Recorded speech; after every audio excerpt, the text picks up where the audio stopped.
Muy amados, que el Señor les bendiga. Este es el tema número 25 de nuestra serie Las dispensaciones bíblicas. Estamos hablando acerca de la dispensación de la gracia. En la última charla nos referimos, entre otras cosas, a la incondicionalidad de la gracia que hemos recibido. El pacto, el nuevo pacto, es un pacto incondicional de Dios con nosotros. Y la gracia que recibimos es una gracia incondicional, igual que el pacto que la genera. Así es que la gracia que estamos disfrutando en esta era es una gracia conferida por Dios a todos los que son de Cristo.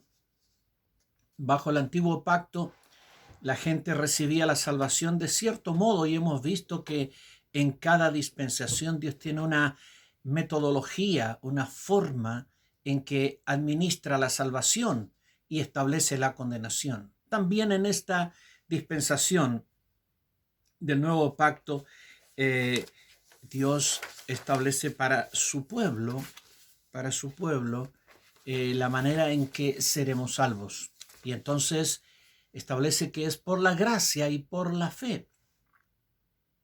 Ahora, Dios nos pide fe, pero esta fe es don de Dios.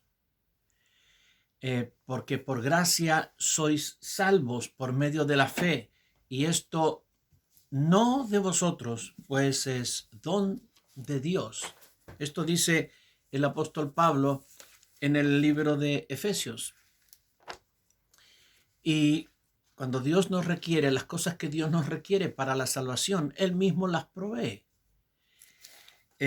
Alguno dirá, es cierto, es por gracia, pero yo busqué al Señor. Yo lo escogí a Él, por eso Él me escogió a mí, porque yo lo escogí a Él.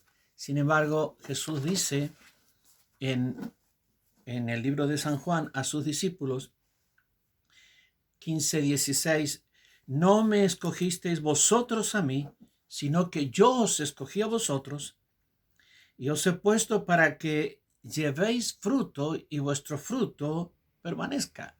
Es decir, no eres tú el que escogió al Señor, sino el Señor el que te escogió a ti.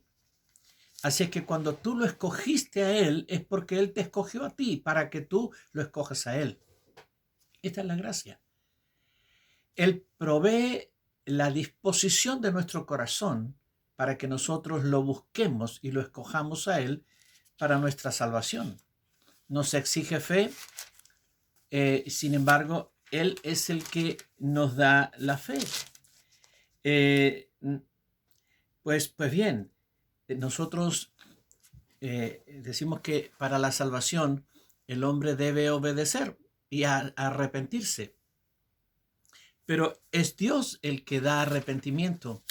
El arrepentimiento no es la compunción solamente de nuestros pecados, sino que es Dios mismo el que provee el arrepentimiento para vida. Por eso en capítulo 11 de los Hechos dice entonces, oídas, versículo 18, oídas estas cosas, callaron y glorificaron a Dios diciendo, de manera que también a los gentiles ha dado Dios arrepentimiento para vida.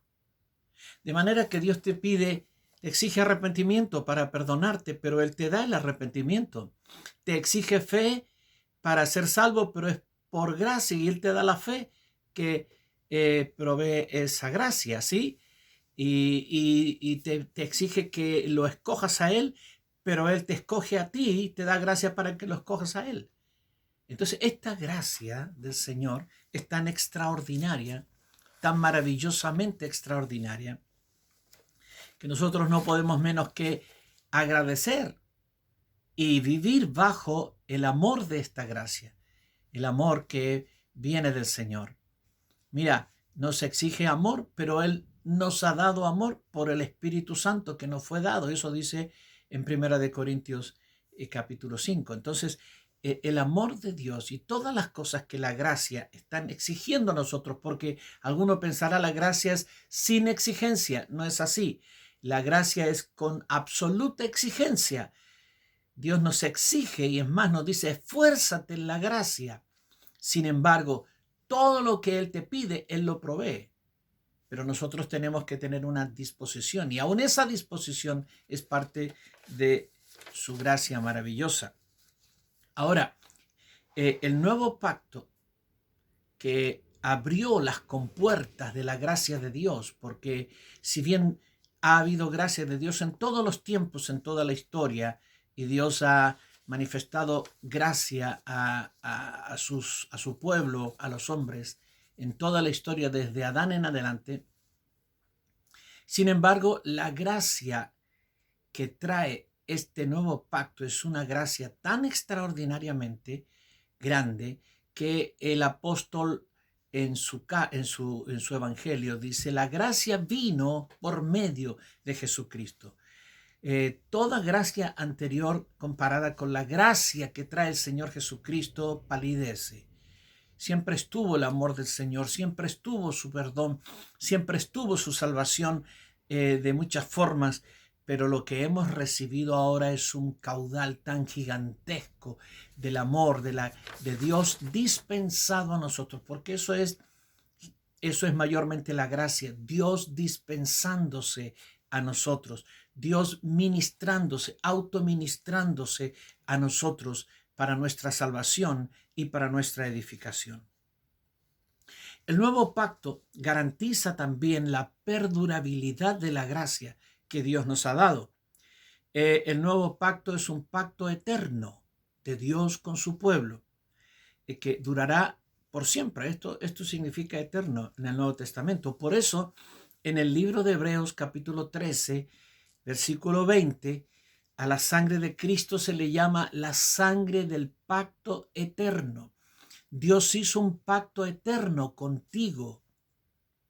Un pacto eterno, un pacto incondicional primero, sin condiciones, y un pacto eterno que no se terminará. No se terminará, primero es que sin condiciones, y segundo, nunca terminará. Por toda la eternidad disfrutaremos de la gracia de nuestro Dios.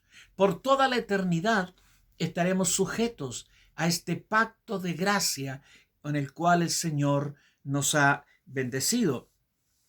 Ahora, toda la gracia que hemos recibido en este nuevo pacto, así como el pacto es eterno, la gracia que hemos recibido es eterna. En el libro de Efesios capítulo 2, versículos 6 y 7, el apóstol dice, y juntamente con él nos resucitó y asimismo nos hizo sentar en los lugares celestiales con Cristo Jesús para mostrar en los siglos venideros las abundantes riquezas de su gracia en su bondad para con nosotros en Cristo Jesús. Es decir, que en los siglos venideros la gracia será mostrada por Dios en nosotros a toda la creación. Estamos en el presente siglo, pero vienen otros siglos y ya expliqué que siglo bíblicamente no es 100 años, sino una era divina. Entonces, en esta era divina, en este siglo que ha durado ya casi 2000 años, la iglesia ha disfrutado de la gracia de Dios y vamos a disfrutar de esta gracia por los siglos de los siglos. Y en los próximos siglos, en las próximas eras, Dios mostrará su gracia en la iglesia, en Cristo Jesús. En primera de Pedro 5:10, mas el Dios de toda gracia, que nos llamó a su gloria eterna en Jesucristo, después que hayáis padecido un poco de tiempo, él mismo os perfeccione, afirme, fortalezca y establezca. Ahora mira, tanto la gracia como la ley son sistemas a través de los cuales Dios trata con su pueblo. La ley es un sistema y la gracia es un sistema. El apóstol Pablo le llama regímenes bajo los cuales Dios ha sujetado a los hombres Una vez establecido el régimen, el hombre está sujeto bajo ese programa divino. Ningún israelita se ha podido salir de la ley bajo el tiempo de la ley, porque era el régimen sobre el cual Dios había establecido a su pueblo. Nadie se podía salir. Hoy estamos bajo la gracia, y toda la gente que intenta regresar a la ley, en cierto sentido se sale del régimen. Lo que pasa es que lo pervierte, mezcla las cosas. Pero tu régimen bajo el cual estás hoy día se llama gracia, no ley. Hoy día la gracia es el sistema que nos gobierna a nosotros, la iglesia del Señor. Romanos 6:14, porque el pecado no se enseñoreará de vosotros, pues no estáis bajo la ley, sino bajo la gracia. Romanos 5:21, para que así como el pecado reinó para muerte, así también la gracia reine por la justicia para vida eterna mediante Jesucristo, Señor nuestro. Y Romanos 7:6, pero ahora estamos libres de la ley por haber muerto para aquella en que estábamos sujetos, de manera que sirvamos bajo el régimen nuevo del Espíritu y no bajo el régimen viejo de la letra. El apóstol Pablo le llama letra a la ley de Israel, la ley de Moisés. Así es que los israelitas sirvieron a Dios bajo el régimen de la ley, de la letra. Nosotros servimos a Dios bajo el régimen de la gracia, el régimen del Espíritu. El sistema de la ley se basaba en el pacto de Sinaí, pero el sistema de la gracia se basa en el nuevo pacto. En Hebreos 8:6-13, pero ahora tanto mejor ministerio es el suyo, cuanto es mediador de un mejor pacto, establecido sobre mejores promesas, porque si aquel primero hubiera sido sin defecto, ciertamente no se hubiera procurado lugar para el segundo, porque reprendiéndolos dice, he aquí vienen días, dice el Señor, en que estableceré con la casa de Israel y la casa de Judá un nuevo pacto, no como el pacto que hice con sus padres el día que los tomé de la mano para sacarlos de la tierra de Egipto, porque ellos no permanecieron en mi pacto y yo me desentendí de ellos, dice el Señor. Por lo cual, este es el pacto que haré con la casa de Israel. Después de aquellos días, dice el Señor, pondré mis leyes en la mente de ellos y sobre su corazón las escribiré. Y seré a ellos por Dios y ellos me serán a mí por pueblo. Y ninguno enseñará a su prójimo, ni ninguno a su hermano, diciendo, conoce al Señor, porque todos me conocerán, desde el menor hasta el mayor de ellos. Porque seré propicio a sus injusticias y nunca más me acordaré de sus pecados y de sus iniquidades. Al decir nuevo pacto, ha dado por viejo al primero, y lo que se da por viejo y se envejece está próximo a desaparecer. Así es que cada pacto, el antiguo pacto establecido en el Sinaí y el nuevo pacto establecido por el Señor Jesucristo, la noche en que Él cenó con sus discípulos y consolidado y confirmado en la cruz del Calvario, esos dos pactos generaron dos regímenes. El primer régimen, el régimen de la ley, y el segundo régimen, el régimen de la gracia o del Espíritu, como lo llama el apóstol Pablo aquí en Romanos. Tú no estás bajo la ley, tú estás bajo la gracia. Yo no estoy bajo la ley, estoy bajo la gracia. No es que estoy sin ningún sistema, no es que estoy bajo ningún régimen, estoy bajo un régimen distinto y tengo que entender el régimen bajo el cual estoy.